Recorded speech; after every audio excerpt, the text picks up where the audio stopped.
Buenas noches, queridos amigos, un día más, una noche más con ustedes, compartiendo un ratito este tiempo presente que nos ha tocado vivir. Y como siempre, les presento a mis compañeras de programa, Albertine Orleans. ¿Qué tal la semana, Albertine? Pues muy bien, muy contenta. Yo como siempre barriendo para mi casa. Comentar que tenemos nueva gente en AOC, en lo que es las redes y demás, que es María del Carmen del Campo Batista, que se va a dedicar a las redes sociales. Luego por otro lado tenemos en Tenerife a Aarón Moreno Borges, que también va a apoyarnos en los eventos. Y el último fichaje es Héctor Rodríguez Riverol, que nos va desde La Palma a ayudarnos en todo el tema de la literatura en Canarias. Así que privada, una semana estupenda. Creciendo como debe ser. Sí. Y a mi derecha, Margarita Otero, cansadita porque sale de una guardia de esas de ellas tremenda, pero con ganas de hacer el programa como siempre. Buenas noches, muy bien. La verdad que un poquito cansada, sí, se debe notar en mi cara, pero con mucho ánimo. Y bueno, una semana también ajetreada de gestiones, de eventos y estudiando para una oposición. Bueno, pues esta noche hemos elegido un tema del que hay mucho que decir, la inmigración ilegal concretamente, los ilegales, los sin papeles. Qué difícil es decir de una persona que es ilegal, ¿verdad? Solo por el hecho de moverse de un país a otro. Los flujos migratorios son aquellos movimientos de la población en grupo o individualmente de un país a otro o dentro de una misma nación. Hay varios tipos de migraciones, nos va a hablar de ello después Albertine, pero yo quiero sobre todo recordar que España ha sido un país de migrantes durante muchísimos años. Mis abuelos lo fueron, marcharon a Cuba, como muchos españoles, a Cuba, Venezuela, Argentina, y allí se encontraron con todas las dificultades que ahora se encuentran otros emigrantes o inmigrantes, en este caso si vienen a nuestro país. El clima, la diferencia del clima, la diferencia de costumbres, las comidas, a veces el idioma. Y hemos sido migrantes por necesidad, como lo son ahora los inmigrantes que llegan a nuestro país, por causas económicas, por causas demográficas, por causas de guerras, por persecución. En España la inmigración ha ido variando con los años.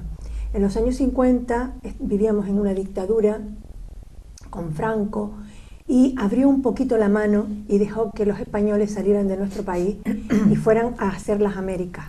Esto no lo hizo de una manera, vamos a decir, pues por nosotros, ¿verdad? Altruista. Lo hizo por interés porque dábamos mejor imagen en el extranjero, venían divisas a España y también se liberaba un poco aquella presión social que había por falta de puestos de trabajo, ¿verdad? No se iba el que quería y no se iban cuando querían. Los españoles tenían que apuntarse en unas listas y podían durar 6 meses esas esperas para poder salir del país y dirigirse a otro lugar, a trabajar y a ganarse el pan, ¿verdad? Ese pan que después también tenían que repartir con los que quedaban en casa, los que quedaban en España, los que quedaban en las Islas Canarias. Nos llamaron canarios, nos llamaron gallegos. Todo ese tiempo que estuvimos haciendo las Américas terminó cuando la crisis en esos países obligó a cambiar los destinos y nos empezamos a ir a Europa. En Europa, los destinos preferidos por los españoles fueron Francia y Alemania, también Bélgica, Holanda, Inglaterra. Ahí sí que había una barrera idiomática importante. Eso fue en los años 60. En los años 70 empezó a aflojar esa emigración española, porque en España ya vivíamos otra época, afortunadamente, y había más esperanza de encontrar un puesto de trabajo digno. Cuando estuvimos de migrantes, nos tuvimos que conformar con aquellos trabajos que no querían las personas del país en el que íbamos a trabajar, los peor remunerados, los más peligrosos, los de menos categoría. Y trabajamos en la industria, en la agricultura, en la minería, en el servicio doméstico, en la hostelería. No quedaba otra, había que luchar por sobrevivir, como ahora lo hacen otros muchos que vienen a nuestro país, porque hemos cambiado de ser un país de migrantes a ser un país receptor de la inmigración. Por eso queremos hablar de la inmigración, pero sin olvidar este punto de partida, que nosotros hemos sido emigrantes. Yo en este caso soy, no sé tú Margarita, porque los gallegos también emigraron. ¿Los gallegos y los canarios? Y los canarios, pero yo en mi caso nací en Venezuela porque mi abuela y mi madre emigraron a Venezuela en los años 50. Mis antepasados fueron a Cuba. De hecho, mi madre recibió herencia cuando se hicieron esos ajustes con las propiedades que todavía quedaban en Cuba de españoles, y yo recibí una parte de todas esas propiedades que tenían nuestra familia allí en Cuba. O sea que yo creo que todos de una manera u otra, por descendencia, o sea, por antepasados o por amigos o por lo que sea, conocemos lo que es el fenómeno de la inmigración, y conocemos muy de cerca también el fenómeno ahora de la inmigración. Que yo quería decir que no es que haya cambiado, es decir, ahora nos damos cuenta más de lo que es recibir, que antes España no era un país receptor de inmigrantes, sino que la gente salía nada más. Ahora nos damos cuenta de lo que es recibir, y estamos en el otro lado de la moneda, donde estuvieron Argentina, donde estuvo Venezuela, donde estuvo Cuba, etcétera, ¿no? Y parece que nos extraña, y además a mucha gente le molesta, no solamente por la integración de culturas, etnias, razas, etcétera, sino porque creen que nos roban alguna cosa, ¿no? Entonces yo hoy me he centrado en dar algunas cifras y en tratar de quitar alarmismo a una situación que por muchos bulos también de Internet, que ya hemos hablado de los bulos de Internet, se han malinterpretado.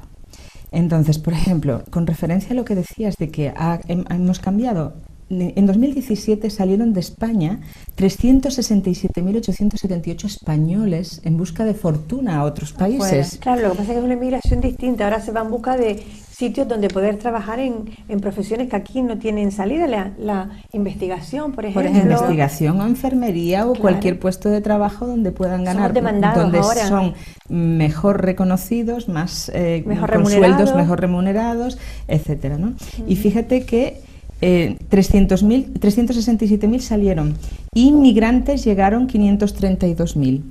Recibimos más que antes, pero siguen saliendo ahora por otras razones, ¿no? Antes más por hambruna o por necesidad, pero ahora también muchos de nuestros jóvenes, incluso con estudios, se ven abocados o a trabajar en los McDonald's o a salir para poder desempeñar esa profesión que han estudiado en una universidad, ¿no? En cuanto a las cifras, pues mencionar que, por ejemplo, en 2018, según el INEA, ha habido 24.000 personas irregulares que llegaron a España, ¿vale? Y yo quise hacer una comparación entre habitantes. Por ejemplo, en Canarias tenemos 2.108.121 habitantes, y frente a 24.000 que llegaron a todo el país de irregulares, como vemos, no es una cifra tan desorbitante. Estamos hablando irregulares en toda España, ¿no? Proporcionalmente, ¿no? Lo que sí a mí me llamó ya un poquito más la atención es que tenemos residentes en España 4.273.130 personas que no nacieron en la Unidad Económica Europea, que no nacieron dentro de nuestros países occidentales. 4 millones y pico de personas que luego, cuando se envían esos bulos diciendo que ellos reciben ayudas que nosotros no recibimos, no es verdad. Son personas que, aunque a lo mejor no nacieron aquí, llevan muchos años residiendo, trabajando, pagando sus impuestos y cumplen los requisitos de los residentes en nuestro país. Por ejemplo, yo vivo en Canarias, soy residente desde hace 36 años, pero soy gallega.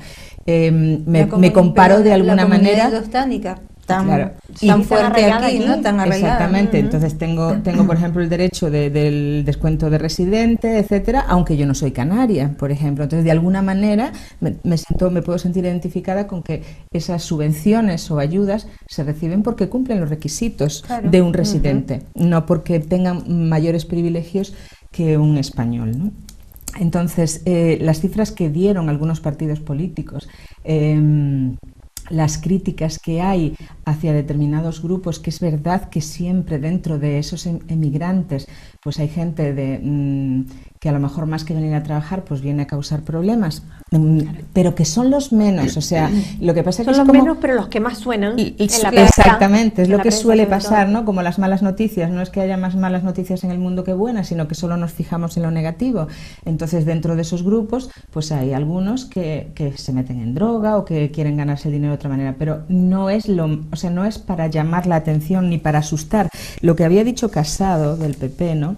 Sobre cifras de 50 millones de personas que se querían venir para aquí, africanas, etcétera. Bueno, primero decir que los africanos no son el primer grupo de inmigración que recibimos. Nosotros recibimos más inmigración de Venezuela o de Rumanía, por ejemplo, que de África, ¿no? Que una cosa diferente es que a mí me pregunten si a mí me gustaría vivir en Estados Unidos con un sueldo de $6.000, pues a lo mejor también digo que sí, pero de ahí a que yo vaya a hacer algo para desplazarme allí, hay un mundo.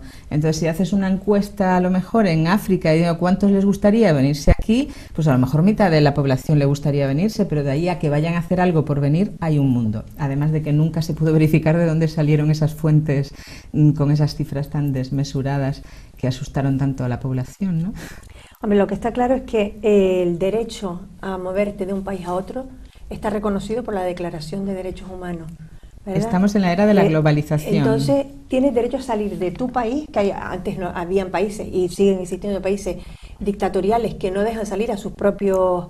las personas que sí, son de ese país, Cuba, ¿no? Como en Cuba o en la URSS de antiguamente, ¿no? O en Corea del Norte, son prisioneros dentro de su propio país. Ese derecho está reconocido, el derecho a salir incluso de tu propio país y a regresar cuando quieras, pero en paralelo debería existir, por ende, una obligatoriedad, vamos a ponerlo entre comillas, de recibir, pero no existe esa obligatoriedad pero a recibir, con salvo que sean refugiados, adecuadas. que de eso nos va a hablar un poco Albertino y nos va a aclarar un poco los conceptos, porque a veces, ¿qué es un inmigrante? ¿Qué es un refugiado? ¿Qué es un inmigrante ilegal? ¿Por qué es ilegal? Sí.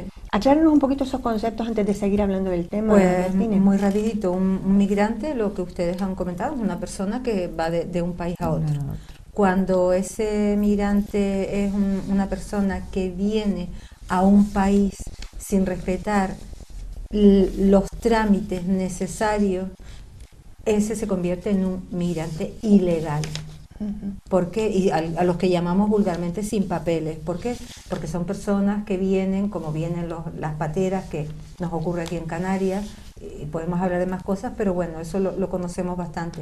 Son personas que vienen indocumentados, que no pasan un proceso por el cual tú llegas al país para buscarte un trabajo, etcétera, etcétera, porque ahí tienen mucho que ver las mafias, que es otra cosa de las que podíamos hablar. ¿Cuánto esta gente en sus países de orígenes, ¿no?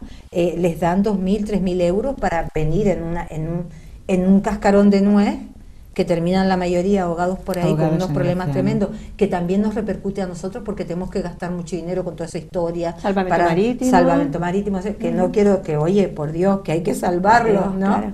Pero que quiero decir que son como daños colaterales que ocurre al país o al lugar receptor, y eso nos está ocurriendo en Canarias. Pues bueno, pues eso, pues un inmigrante es ese señor que no, ilegal, el que no tiene papeles. Luego están los que estamos hablando, ¿no? Esos que hemos hablado, lo que tú dijiste, 300 no sé cuántos que se van fuera, pero esos van normalmente con su documentación y demás, porque ya tienen un contrato de trabajo. Entonces esa es una historia pues más light, ¿no? Y luego está el tema del refugiado, que también tiene que ver con esos flujos migratorios, como tú bien apuntabas, por el tema de la globalización, ¿no? Como ahora a nivel general en el planeta hablamos de una globalización económica más que de otro tipo, porque no es una globalización a nivel humano, a nivel de necesidades humanas, a nivel de comprensión de las otras culturas. Es como eso, como que nos queda todavía la xenofobia, está como muy ahí, ¿no? De las cifras, perdona, que yo ¿sí? dije, de los 500.000 y pico inmigrantes que recibimos, ¿sí? Solo 24.000 eran sin papeles. Sin papeles, sí. Sí, que no es una cosa tampoco exorbitada.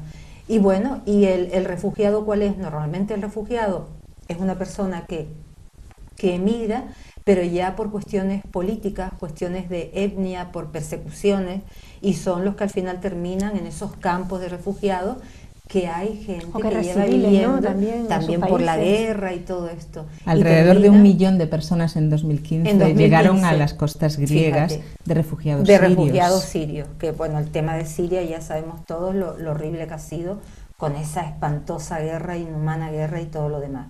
Y bueno, y eso es un refugiado que al final lo terminan confinando ahí en un sitio porque se convierten en una carga, al igual y nadie sabe qué hacer con ellos, ni dónde colocarlos, ni quién tiene con ellos, ¿no? Esa obligación moral de ayudarles, ¿verdad? Es muy fuerte. Yo sí que quería apuntar aquí que hay una cosa que, con esto me callo, que he cogido carrerilla. No, está muy interesante lo que estás contando.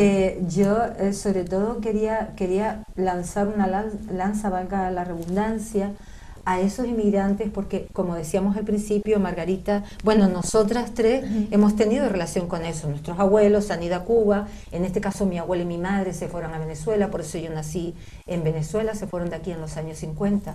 Y yo sobre todo lo que quería plantear un poco es que pensemos lo difícil que tiene que ser para una persona, cuando sobre todo en los países de origen, por cuestiones económicas, por cuestiones de guerra, como tú has dicho, por 20.000 cosas, no hay dinero, hay persecuciones, hay temas políticos, no hay libertad de expresión, bueno, todo lo que ya sabemos que ocurre, ¿no? en los diferentes países de este planetita nuestro, que lo tenemos ahí todo el día colapsado con tanta incongruencia, pero bueno, plantéense por favor por un momento qué es lo que hace uno.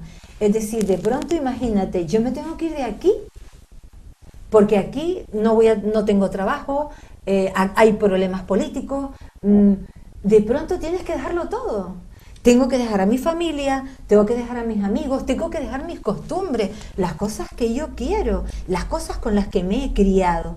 Y creo que es una situación que deberíamos en ese aspecto comprender un poco la situación, más que económica, no sé qué, psicológica, de la persona que se ve obligada a dejarlo todo para irse a otro lado a empezar de cero, ¿no? Yo creo que nadie se va por gusto, ¿no? No, nadie se va por gusto. Abandona a su familia, deja atrás a sus seres queridos. Una cosa más que quiero apuntar, y con esto me callo, a ver si es verdad que ahora me callo, otra cosa más que quiero apuntar, que precisamente el que se va es el que no le queda más remedio que irse, porque esas migraciones no están compuestas por gente de pasta, con perdón del tema coloquial de la expresión, están compuestas por personas que realmente están pasando dentro de sus países necesidades. Lo último que vemos, toda esa migración de México hacia Estados Unidos, que nuestro Donald Trump, maravilloso, el muchacho, quiere hacer un muro para que no se quede por la frontera, o lo que ocurrió en Siria, etcétera. Pero es que nosotros estamos muy lejos de estar en las situaciones en las que está Estados Unidos,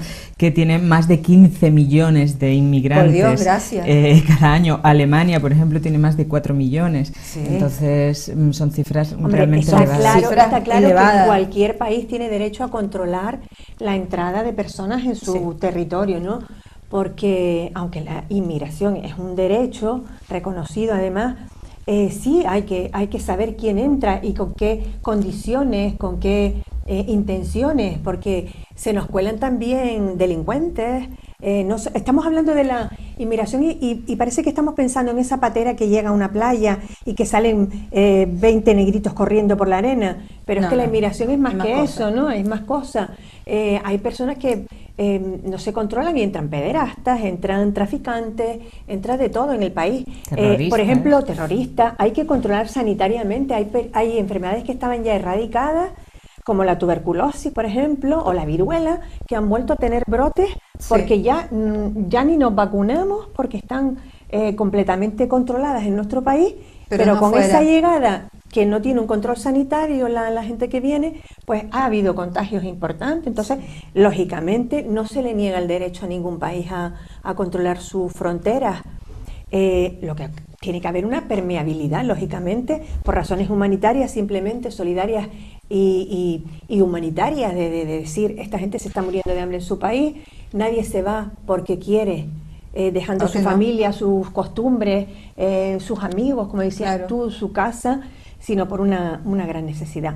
Vayan reflexionando unos segunditos porque enseguida continuamos con este tema que tanto nos gusta a las tres.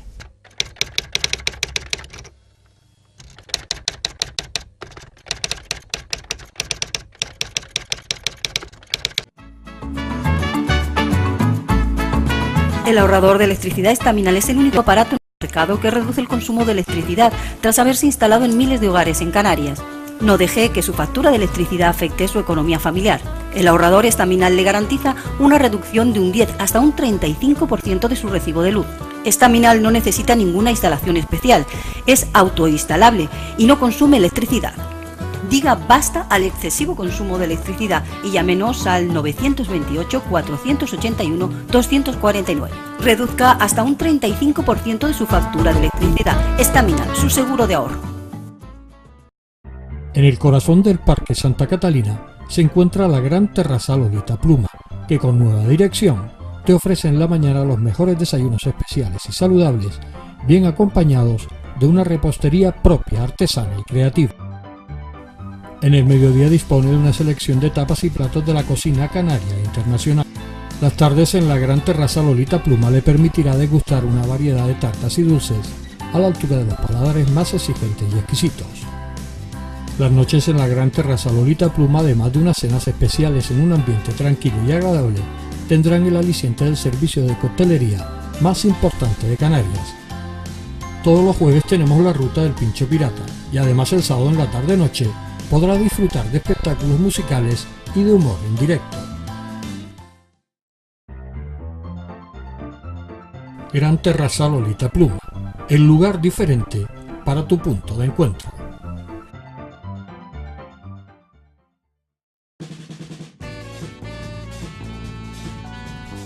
El ahorrador de electricidad Estaminal, tras muchos años de instalación en Canarias y ser elegido como producto del año en ahorro energético a nivel nacional, le ofrece la posibilidad de ahorrar de un 15 hasta un 35% de su consumo en su factura de electricidad.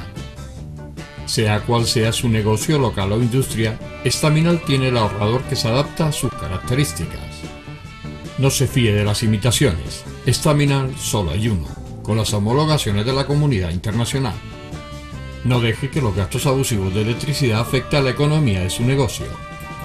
Pídanos presupuestos sin compromiso al 928-481-249. Ahorrador industrial de energía Estaminal, la solución a su excesivo consumo energético. Recuerde, ahorre de un 15 a un 35% de su factura de electricidad. Bueno, como prometimos, continuamos con este tema porque hay mucho que contar todavía. Yo quería comentarles que como este problema es global en el mundo, se han creado algunos organismos para intentar unos países apoyar a otros, porque no todos los países son igualmente receptores de este fenómeno, ¿verdad? No, y decir que seamos receptores implica que tenemos un buen desarrollo económico o que hemos mejorado muchísimo, porque hombre, si tenemos más somos inmigrantes paso también, no solo vienen a España, sino somos el paso hacia toda la Europa. Hacia Europa. Sí, pero las cifras que yo, por ejemplo, estaba dando es personas que se quedan residentes aquí, entonces tenemos más inmigrantes que emigrantes, con lo cual eso implica ya por primera vez que estamos a un nivel de desarrollo en el que esas personas que vienen aquí piensan que van a conseguir un trabajo. Que somos un poco el Edén. ¿No? Y muchos de ellos lo consiguen porque rellenan huecos que los españoles no quieren. No, claro, hay puestos de trabajo que lo ya importante no quieren. Es que sea legal. Cuando es ilegal sí que se abusa y se utiliza a ese inmigrantes como mano de obra esclava de alguna manera, porque se les tiene trabajando fuera de horas, no están legales, etcétera. Pero cuando están legales cubren muchos huecos que los españoles no quieren. Es que hay aspectos muy positivos de la inmigración, aparte de esto que estás comentando, Margarita, de que hacen frente a puestos de trabajo que no quieren ya los españoles, pero es que además rejuvenecen la población española. Sí. La población europea en general ha envejecido muchísimo en los últimos años por el aumento de la esperanza de vida, la baja natalidad. Entonces, esta población europea envejecida se ha rejuvenecido pues con muchos inmigrantes, sobre todo sudamericanos, que tienen bastantes hijos, que aportan su cuota a la seguridad social, que nos dan una esperanza de poder cobrar las pensiones cuando nos toque cobrar las pensiones, entre otras cosas, ¿no? Sí, Francesc Granell, que equilibran un poco la balanza es que si no la población española, los matrimonios españoles ya tienen un hijo, como mucho dos, o las estadísticas dicen un 1, algo, ¿no? Bueno, yo no tengo la culpa del problema de natalidad del país, sales de ahí, de la media. Francesc Granel, que es catedrático de la Universidad de Barcelona y miembro de la Real Academia de Ciencias Económicas y Financieras, escribió un artículo muy interesante en el 2006, ya hace un tiempito, pero a mí me pareció uno de los mejores artículos que he leído, sobre este tema, ¿no?, de los beneficios de la inmigración, que siempre hablamos de los perjuicios por razones de credos, de culturas, que es verdad que yo creo que hay que poner medidas políticas que sigan defendiendo los derechos humanos por encima de cualquier religión o credo, y más cuando ellos van a un país en el que, si yo voy a otro país, me tengo que integrar en ese país. Si yo me voy a un país donde se obligue a poner el Shadow, me lo voy a tener que poner sí o sí. Entonces no les tiene por qué molestar a ellos aquí que se les quite, por ejemplo, porque en los colegios no esté bien o lo que sea. Yo en esas políticas no me meto. Yo respeto los credos y las creencias de cada cual, pero aquello que vaya contra la libertad de la mujer, como vimos no hace tanto tiempo en una playa ahí totalmente asada de calor, pues a una musulmana, ese tipo de cosas duelen, ¿no? Y no es falta de respeto a su religión, es que me parece que es una falta de respeto al derecho humano de esa persona, ¿no? Ese refrán tan español que dice, donde fueres es lo que viene, ¿verdad? Lo que vienes. Decía Francesc Granel que la inmigración no solamente no es mala, sino que es necesaria e inevitable. Y él menciona, pues eso, que habría que establecer no políticas policiales en contra de la inmigración, sino políticas para minimizar los efectos negativos que son los que tanto habla la gente, ¿no? Lo de la gestión multiétnica, los guetos, las mafias, los costes, los desajustes salariales, etcétera. Pero él menciona, como tú mencionaste, entre efectos positivos, no solamente lo que dijimos de rellenar huecos en el mercado laboral, sino también la aportación de nuevos productos y negocios, los ingresos fiscales, que si efectivamente están legales tienen que pagar como todo el que más, y en la seguridad social, activan el consumo, porque al crear puestos de trabajo, etcétera, se activa el consumo, y también la inversión. Entonces, que realmente no están produciendo tanto perjuicio como se está haciendo creer a la sociedad, sobre todo al que nos informa, sino que es necesario. Es necesario, efectivamente. Pues esas siglas que nos empiezan a sonar por ahí referentes a este tema, como el PMM, no sé si habrán visto algo sobre esto ustedes, el Pacto Migratorio Mundial, Pacto Migratorio Mundial. Por el tema de ayudar unos países a otros, que empecé antes a desarrollarlo y lo dejé a media, que unos países tienen que ser solidarios con otros, porque por ejemplo Italia y Malta, ahora en Bruselas, han hecho... ¿Se han negado? Ellos quieren, Alemania, Francia y Alemania, hay un pacto ahí para que los inmigrantes que lleguen a Italia, a las costas maltesas e italianas, se repartan, pero no han tocado a España, con lo cual Grande Marlaska ha dicho que no ha firmado por ahí ese pacto, ¿verdad? Sin embargo, el Pacto Migratorio Mundial, este sí lo ha firmado España, y curiosamente los países que menos flujo migratorio tienen son los que se han negado a firmarlo, quizás por razones de racismo, xenofobia, ¿no? Temores, etcétera, etcétera. Por ejemplo, Chile no lo ha firmado, la República Dominicana tampoco, porque tienen el temor de que los haitianos vayan a su país. Brasil sí lo ha firmado, pero lo ha abandonado. Y en Europa ha habido un bastante rechazo, sobre todo en la Europa del Este. Bulgaria, Croacia, Eslovenia, Estonia, Letonia, Lituania, Hungría, Polonia y la República Checa no han querido firmar este Pacto Migratorio Mundial. Quedan pendientes Suiza y Austria e Italia, que seguramente no lo van a firmar, tampoco Bélgica, y fuera ya de las fronteras europeas, Israel aduce temas de seguridad para no firmarlo, y Australia, que siempre había sido un país de gran apertura y gran receptor de inmigración, ya está cerrando fronteras. También está cerrando fronteras y no se ha autoexcluido de este pacto.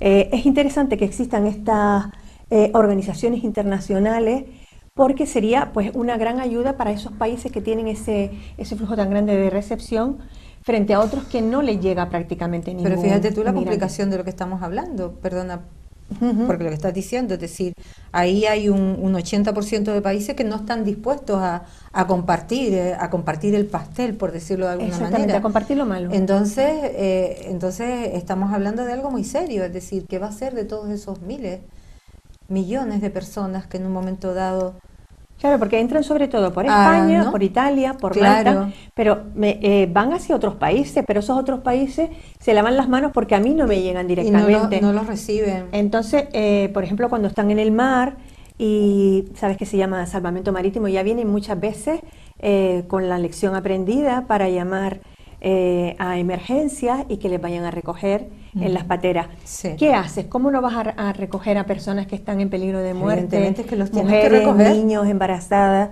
Pero hay veces que las ONG se prestan a recogerlos, pero después tienes que darles cabida en el país. Es un problema muy grande, Es un problema. Es decir, Es un tenemos problema. que ser... Aquí en Canarias mismo está colapsado, está lleno el tema de creo que de los menores. Sí.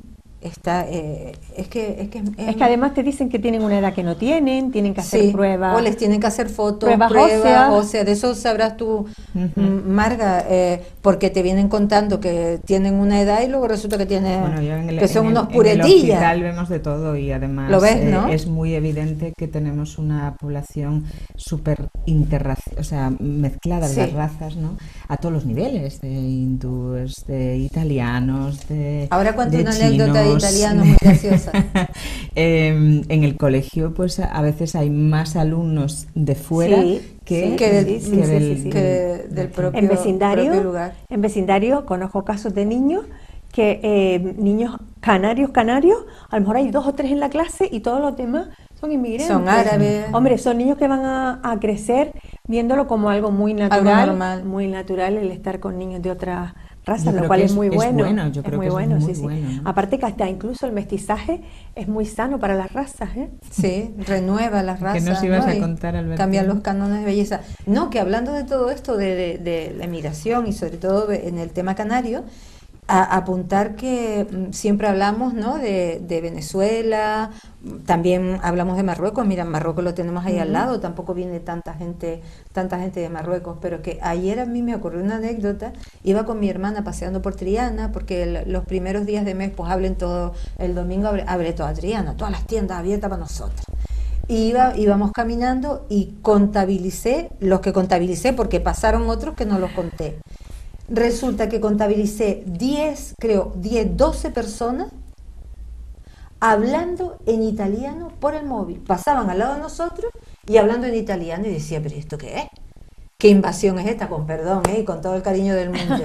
Pero 12 personas por lo menos, aparte de las que no contabilicé, pasaban hablando italiano. Entonces, quiero decir con eso que también hay países que no se habla, que no reciben, pero que no hablan de toda la gente que se va afuera, como es el caso de Italia, con todos los problemas económicos, que a mí me llama muchísimo la atención, que yo digo, ¿qué narices hace Italia cuando es de los países más visitados del mundo? Por todo lo que tiene, Capilla Sistina, las ruinas romantas, los no sé qué, no sé cuánto, es decir, un país que le entra una divisa, en este caso de visitantes, ¿no? Increíble, y resulta que que estamos plagados con todo el cariño que a mí me encanta el italiano. Mientras no sean de la mafia. Pero bueno, a mí me encanta escuchar el italiano, sobre todo procedente del sur de Italia. Del sur de Italia, y me llama muchísimo la atención eso, que hay como una migración que no nos enteramos mucho. Sí, porque llama menos la atención que venga un italiano hay algunas a que venga un marroquí. migraciones que las notamos mucho, como la de los chinos, por ejemplo. Por ejemplo, pero es que yo creo que es más ellos italiano. producen muchísimo comercio, pero también es verdad que se adueñan de muchos negocios de españoles, ¿no? Porque al final, que te llegues acá a Chohua y lo dirija un chino, la verdad que a veces nos choca un poquito, ¿no? Sí, a mí me ha chocado. Pero bueno. Pero que tenemos mucha gente aquí en Canarias, muchos inmigrantes en Canarias, y que que digo que los italianos, hay cantidad de ellos, y es una cosa que yo no me había planteado hasta que decidimos hacer este tema. Sí, creo que son la colonia más amplia en Canarias. Parece ser no que los sí. italianos. No estamos hablando ya, repito, ni Marruecos, ni venezolano, ni tal, pero es que colombianos y demás, ¿no? Mi hija está casada con un boliviano, por ejemplo, ¿no? Que lo conoció aquí. Que lo conoció en la península. En la península. Así bueno, que... pues con el tema de la inmigración no puede dejarse de nombrar las mafias, ¿verdad? Lo que decía antes Albertine, que a veces se comercia con la necesidad de estas personas. Parece que un pasaje en una patera puede costar 800 euros si es a remo. 900 o 1000 si es a motor. Yo he oído cosas hasta de 2000. Bueno, se ha hablado, yo he oído hasta de casos de 10.000 y digo, bueno, pero ¿cómo esas personas pueden conseguir 10.000 euros si son tan pobres? Y también te planteas, ¿por qué cuando llegan enseguida los ves con un móvil? O sea, hay unas cosas incongruentes que yo no llego a terminar de entender, Margarita. Bueno, llegan inmigrantes en una patera, pero con sí que no lo he móvil. hecho, pero es verdad que, por ejemplo, en el hospital, incluso en la unidad de salud mental, a veces llegan pues saharauis o marroquíes o no sé, la verdad que son de piel africana y de dialecto de por allá, pero que sí, todos tienen su móvil y todos están en onda y además con sus protestas y sus derechos y sus cosas, y a lo mejor no llevan Vienen aquí con ni la un lección año. aprendida. Sí, o sea, entre ellos se saben muy bien, incluso pues todo lo que tienen que hacer para poder progresar aquí, que a veces los españoles pecamos de ignorancia, incluso de nuestros propios organismos, subvenciones y de todo. Claro, porque no es que, por ejemplo, mi hijo el mayor se perdió una subvención de ayuda al alquiler y cuando vio esto que se corría por el internet diciendo que los extranjeros recibían ayudas que ellos no recibían, yo le dije, ¿tú te presentaste dentro del plazo? No, pues entonces, ¿qué me estás contando? O sea, tú tienes el mismo derecho que ellos, lo que pasa es que ellos están a lo mejor más al loro de esas ayudas porque se lo corren la luego necesidad obliga. Y la necesidad obliga, exactamente. Y otra cosa, a veces también ignoramos cosas tales como que España recibe subvenciones europeas por cada inmigrante, entonces a veces se abre un poco la mano y a veces la pescadilla que se muerde la cola. En el año 2018 España recibió 25 millones de euros para ayuda a la inmigración, que supone para encontrarles un sitio donde vivir, para sanidad, para la repatriación en caso de que fueran ilegales. O sea, que hay que hablar de eso también y tener cuidado con lo que llamamos efecto llamada.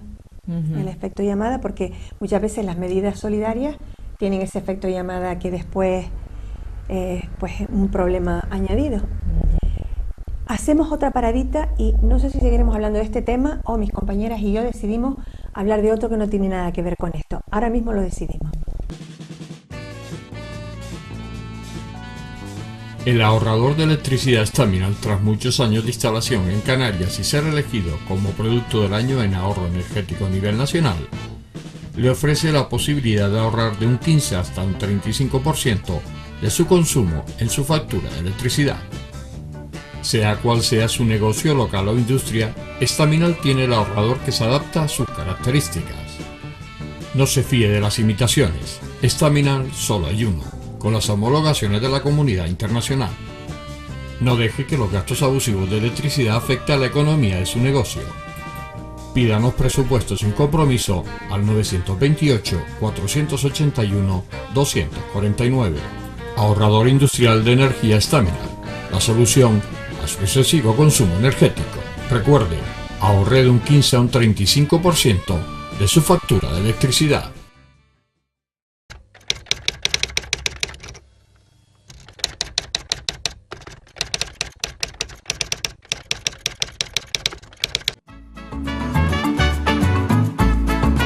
El ahorrador de electricidad Staminal es el único aparato en el mercado que reduce el consumo de electricidad tras haberse instalado en miles de hogares en Canarias. No deje que su factura de electricidad afecte su economía familiar. El ahorrador Staminal le garantiza una reducción de un 10 hasta un 35% de su recibo de luz. Staminal no necesita ninguna instalación especial, es autoinstalable y no consume electricidad. Diga basta al excesivo consumo de electricidad y llámenos al 928-481-249. Reduzca hasta un 35% de su factura de electricidad. Staminal, su seguro de ahorro. En el corazón del Parque Santa Catalina se encuentra la gran terraza Lolita Pluma, que con nueva dirección te ofrece en la mañana los mejores desayunos especiales y saludables, bien acompañados de una repostería propia, artesana y creativa. En el mediodía dispone de una selección de tapas y platos de la cocina canaria e internacional. Las tardes en la gran terraza Lolita Pluma le permitirá degustar una variedad de tartas y dulces a la altura de los paladares más exigentes y exquisitos. Las noches en la gran terraza Lolita Pluma, además de unas cenas especiales en un ambiente tranquilo y agradable, tendrán el aliciente del servicio de coctelería más importante de Canarias. Todos los jueves tenemos la ruta del Pincho Pirata y además el sábado en la tarde-noche podrá disfrutar de espectáculos musicales y de humor en directo. Gran Terrasal Olita Pluma, el lugar diferente para tu punto de encuentro. Bueno, pues hemos decidido cerrar el tema, que ha sido un poco duro en algunos aspectos, pero clarificante en otros, ¿verdad? Es solamente decir para terminar que nos duele el corazón cuando vemos saltar las vallas de Ceuta y Melilla con esas personas que se pegan cortes horrorosos y que se dejan, incluso algunos, ya ha habido casos, la vida. Esperemos que eso no sea noticia frecuentemente. Y pasamos a un tema que no tiene nada que ver con un tema amable, un tema quizás para algunos banal, el tema de la ceremonia de los Oscars. ¿Qué son los Oscars? Pues los Oscars son unos premios que entregan en la ciudad de Los Ángeles anualmente por la Real Academia de las Artes Cinematográficas. Creo que me lo he dicho un poco regular. De las artes y las ciencias cinematográficas. Las artes y las ciencias cinematográficas. Gracias por el apunte, Albertina. El resumen en inglés es AMPAS. AMPAS, sí, tiene un nombre un poco conocido. Sí, el AMPAS, sí, eso AMPA, me suena a eso, colegio, sí, pero a en mí español. ¿Y por qué se da este premio? Pues porque es un reconocimiento a las distintas categorías del séptimo arte, desde guionistas, actrices, actores, productores, directores, etcétera, etcétera. Se hacen anualmente y vamos a decir, el premiado es galardonado con una estatuilla, que vamos a decir las características y demás como curiosidad. Pesa casi 4 kilos, es de metal de Britania, pero tiene un baño de oro. Inicialmente lo tenía, ahora parece ser que lo están haciendo de otra aleación. Otra aleación, para que salga más económico. Porque en un momento dado era bueno, llegaron a ser de escayola inicialmente. Lo de escayola fue en la Guerra Mundial, en la Segunda Guerra Mundial. Sí, como apoyo, para no hacer un gasto, una cosa y luego se suntuosa. hicieron, después de la guerra, se les dio a los galardonados, se les dio ya la estatuilla en metal. Bueno, inicialmente no fue una ceremonia, era una cena. Sí, con una reunión. Sí, o sea que ha ido que pagaba 5 euros por persona.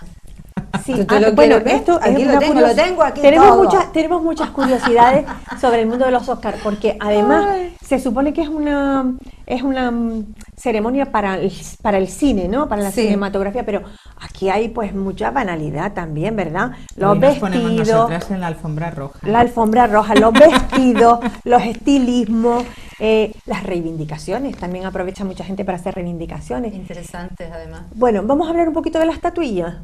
Bueno. Vamos a contar cositas que sepamos de la estatuilla. Aparte de que tiene un baño de oro y es de metal y pesa 4 kilos, mira, se yo llama tengo aquí Oscar. Historias. Eso tú lo ¿Por tienes. qué se llama Oscar? Yo Margarita no lo sé. tiene las tres razones. Hay tres versiones sobre por qué se llama Oscar, según el actor e historiador fílmico Robert Osborne. Dicen que Sidney Skolsky se cansó de escribir como se llamaba inicialmente, que era la estatua de oro de la Academia, y entonces fulanito recibió la estatua de oro de la Academia, era como muy largo, y entonces acuñó el nombre en sus columnas después de una broma en un vodevil de un género teatral que implicaba ese nombre. Esa es una de las versiones. Otra dice que Margaret Herrick, que luego fue directora ejecutiva, le llamó Oscar en honor a un tío suyo con ese nombre. Esa es la que me sabía yo. Y la tercera versión es que la diva del cine Bette Davis, ganadora de 2 premios de la Academia, asegura haberle dado el nombre a la figura, lo afirma ella, porque la parte trasera de la estatua le recordó a su marido cuando salía de la ducha, que se llamaba Oscar. Sí, porque recordemos que es una estatuilla masculina, desnuda. Eso quiero hablarlo yo, quiero decirlo. Vale, venga. Lo digo. En 1928, según los apuntes que tengo aquí, el director de arte llamado Cedric Gibbons, de la Metro-Goldwyn-Mayer, era uno de los miembros originales de la Academia. Entonces supervisó el diseño de lo que ahora estamos llamando, antes era la estatuilla y tal, y lo que ahora llamamos Oscar. Y hizo un boceto en papel, pero necesitaba, curiosamente, esto es muy gracioso, necesitaba evidentemente, aparte del boceto en papel, pues necesitaba buscar, en este caso, alguien que posara, un modelo de carne y hueso, nariz y pescuezo, como decíamos cuando chica. Y entonces este señor hace el diseño, y la que luego fue su mujer, una sudamericana llamada Dolores del Río, era amiga de un tal Emilio el Indio, apodado el Indio, Emilio el Indio Fernández. Y entonces Dolores le presenta, siendo novio a Cedric Gibbon, le presenta a Emilio Fernández el Indio y todo esto, y le pide por favor que pose desnudito, como su madre lo trajo al mundo, para poder hacer el diseño de la estatua. Entonces este señor en un principio estaba muy duditativo por el tema, con el tema de ponerse ahí en pelotillas para que hiciera el diseño de la estatua, pero por fin lo hizo, y el escultor George Stanley, con él como modelo, pues creó la estatuilla que sigue hasta nuestros días, y lo único que se ha cambiado ha sido algo en el pedestal, pero algo muy nimio. Sigue siendo la estatuilla. ¿Estilo Art Deco? Y el tema sí, estilo Art Deco, efectivamente. Y bueno, y esta es la historia de lo que es la estatuilla. Apuntando que fue en la Segunda Guerra Mundial, cuando se cambiaron las estatuillas de 1942 al 45, se hicieron con yeso, pero después fueron sustituidas por las originales. Y una cosa curiosa, que al menos a mí me lo parece, es que no se puede vender. Si la vendes, la tiene que comprar la academia, y es por $1. Efectivamente. Por $1. A mí me llamó la atención, yo como soy de ciencias, en el nombre, ¿no?, que has mencionado, premios de la Academia de las Artes y de las Ciencias. Y yo me planteé, ¿y dónde están los premios de ciencias? Si solamente se premia el arte, ¿no? Pues no. En 1969, Juan de la Cierva, un español, sí, recibió un Oscar por su labor investigadora. Sí. Y eso es algo a lo mejor poco conocido, porque muy solo poco conocen conocido. los mejores actores. Muy poco conocido, porque sí, no está dentro de las categorías que son muchísimas estipuladas, aunque son 5 las ramas, vamos a decir, que están representadas dentro de la misma estatuilla, porque este Oscar, sea o no el tío de la bibliotecaria de la o el traserillo de Betty Davis, exactamente, bueno, del marido, tiene como unos rollos de cine debajo, ¿verdad? Con 5 aristas, y esas 5 aristas, cada una de ellas representa pues a los, vamos a ver, escritores o guionistas, actores, directores, productores y técnicos. O sea, están las 5 ramas estas, ¿no? Y curiosidades de la historia de los Oscars, pues sí. Por ejemplo, películas que han tenido muchísimos Oscars. 11 Oscars han tenido. Hay más. Ben-Hur, pero Titanic. Titanic es la que más Oscars ha recibido. El Señor de los Anillos. El Señor de los Anillos en 2003. Titanic es la primera, segunda Ben-Hur, tercero El Señor de los Anillos, tenía yo por acá. Y la cuarta, Lo que el viento se llevó. Y después ya casi de los mismos Oscars, hay varias ya. Hay varias con la misma cantidad de Oscars. El actor o director, más premiado, Walt Disney. Walt Disney. 22 Oscars. 22 Oscars, pero nominado a 59 estatuillas. Exactamente. En materia de animación. Y la última que ganó fue póstumo, que fue sí, por el cortometraje Winnie the Pooh en el Bosque Encantado. Exactamente, sí. Y la mujer que más Oscar ha ganado fue Katharine Hepburn. 4 estatuillas en su haber, ¿eh? Bueno, y también ha habido muchos actores que han rechazado la estatuilla. Eso es curioso, porque tú dices, bueno, nominado para un Oscar ya es un premio, pero encima que te lo den y que no lo cojas, ¿por qué lo han rechazado? Por distintos motivos. Por diferentes motivos, pero siempre por reivindicaciones, ¿no? Eso ha sido muy interesante. Hombre, por ejemplo, Liz Taylor fue por su marido, la convenció de que no fuera a recogerlo. No sé por qué, creo que es porque él no recibió el premio. Woody Allen, porque dijo que muchos buenos actores no tenían el Oscar, por tanto no era tan importante tenerlo, y no fue a recogerlo. Roman Polanski, porque estaba prófugo de la justicia por un caso de pederastia que fue muy sonado en el mundo del cine. Marlon Brando, porque mandó a una india americana a recoger su galardón para que fuese una reivindicación por este grupo étnico. Muy sonado aquello. Exactamente.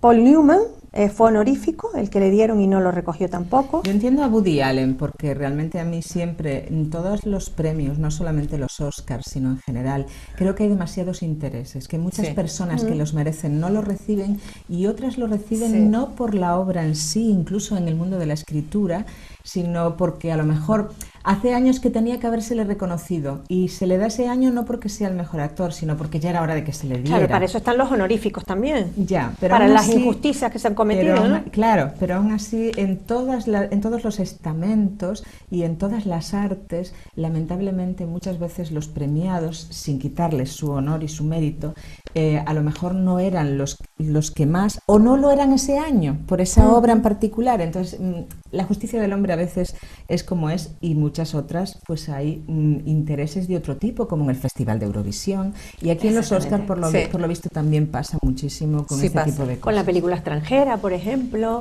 De todas formas, se han ido ampliando muchísimo las categorías también. Ahora ya están, por ejemplo, la animación, los dibujos animados, antes no entraban dentro de las categorías y ahora sí.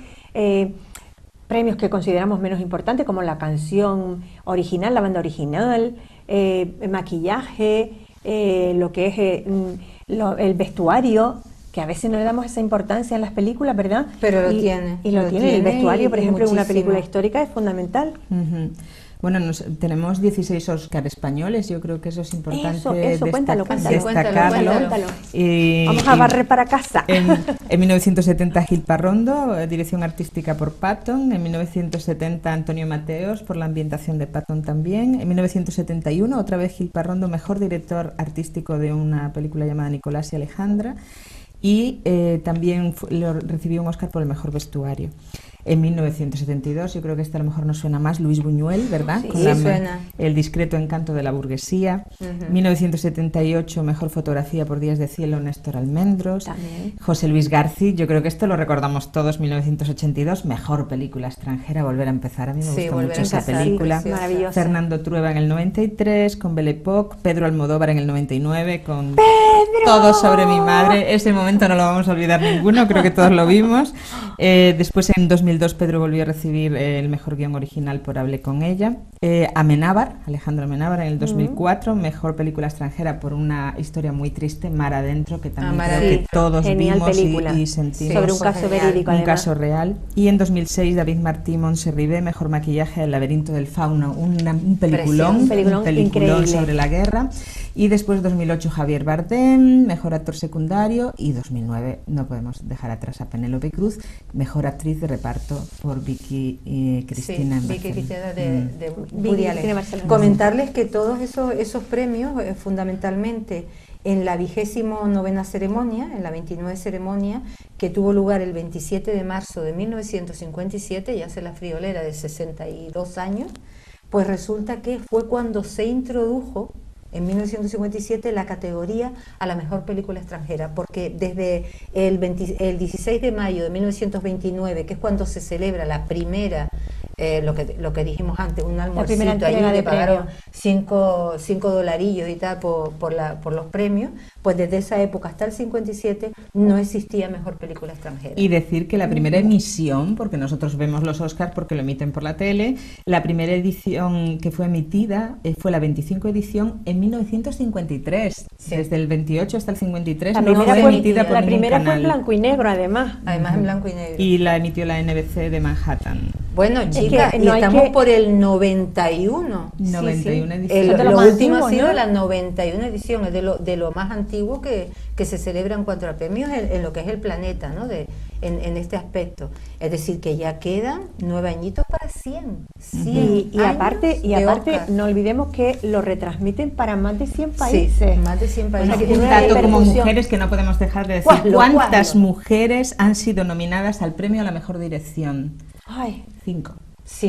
En 91 ediciones, solo 5 mujeres han sido Bueno, pero espera un momento, Meryl Streep ha sido la actriz más nominada a lo largo de la historia de los Oscars con 21 nominaciones. Bueno, pero es que Meryl Streep...